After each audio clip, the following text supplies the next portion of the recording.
the vestibule. That's the entrance location for much of the salivary glands secretion. If you can put your tongue on the front of your upper two front teeth and then go up to the top of the vestibule. Can you feel that thing up there? You feel it? You got one? Yeah. Who doesn't have anything to feel up there? I had to get mine removed Oh, you had a frenectomy. Why'd you have it removed? because I had like a lip tie. Your lip was tied to your... Yeah, and they just said it went all the way down too low and it was tight. My orthodontist made me do it. And they did it because I have a gap and I still have a gap. Didn't do anything. But how was your speech? It was fine. It was fine, so you did it anyway. They told me I had to have my tonsils on. I still got them. Scream my head off before I have my tonsils on. I was a kid. You know, they just So I took didn't my have a appendix choice. out, and I knew better. I didn't want to go back into the hospital. Okay, so, okay, a frenectomy, yeah, it's clipped, essentially. I don't know, it doesn't take long, they say. Okay. Now, you actually have, that's called the labial, lip, frenulum, but there are two. There's one on the lower one. It's just very, very small. Very seldom gives anybody any trouble. And there's one more frenula, the lingual frenula. Under your tongue, it's the membrane that holds the tongue to the bottom of the mouth and may, help prevent you from swallowing your tongue. Okay, although I've heard some people can still do that. On a cat, it's much easier to see. Otherwise, we have to look at each other and go like that. And you've seen it in the mirror before anyway, haven't you? Okay. Here's the parotid salivary gland. The parotid salivary gland is a American gland. The product is saliva. The cells that produce it are acinar cells. Repeat that, please. The acinar cells. Acinar. Acinar, yeah, I wrote it on the board last time. I wrote it up there for you. The duct that delivers the saliva to the vestibule is two named. Parotid duct is the easiest one, but it's also known as Stenson's duct. Stenson, S-T-E-N, S-O-N, or S-E-N, I don't even know. SCN. They're gonna go with parotid duct on the exam, I know they will. What? Delivers saliva. Delivers the saliva to the vestibule. You ever want to wet your mouth and it won't get wet and it's your tongue tied, especially before a speech or something like that? Just rub your temples and your mouth will get wet.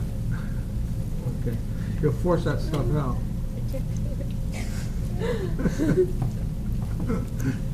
Okay, underneath, right here, this is the submandibular gland, also known as the submaxillary. Submandibular, I think, is a little bit more appropriate.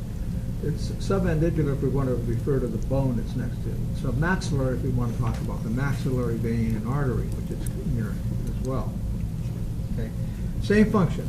Okay, produces digestive enzyme for the digestion of some starch, but its main function is to lubricate food so that you can swallow it.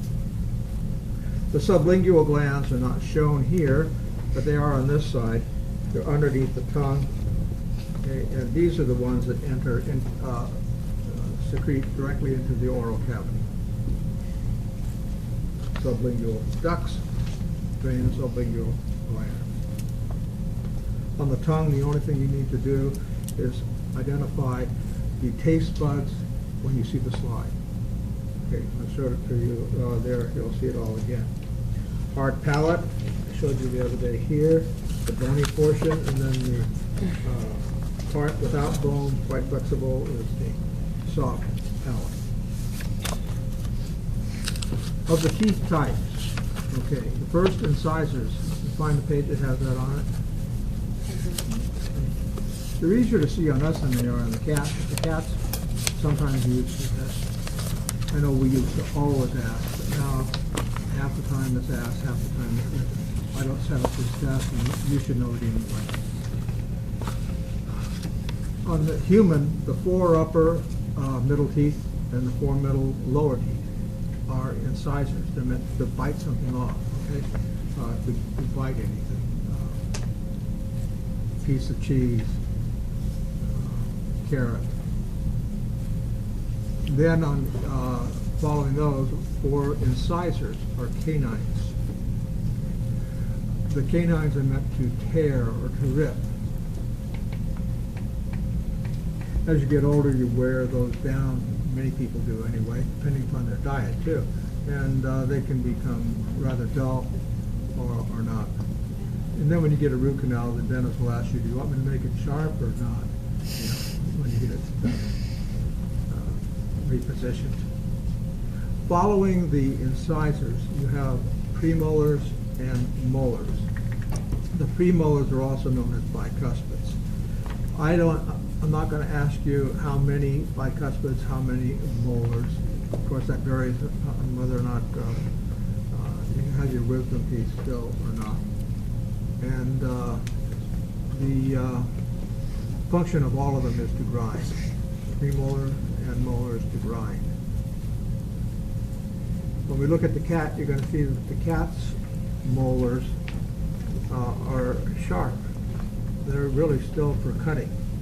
And if you've ever seen your cat eat something, you know, you give it something that's fairly large, like a piece of ham, a slice of ham, not the whole thing, but you know, tear off a piece for your cat.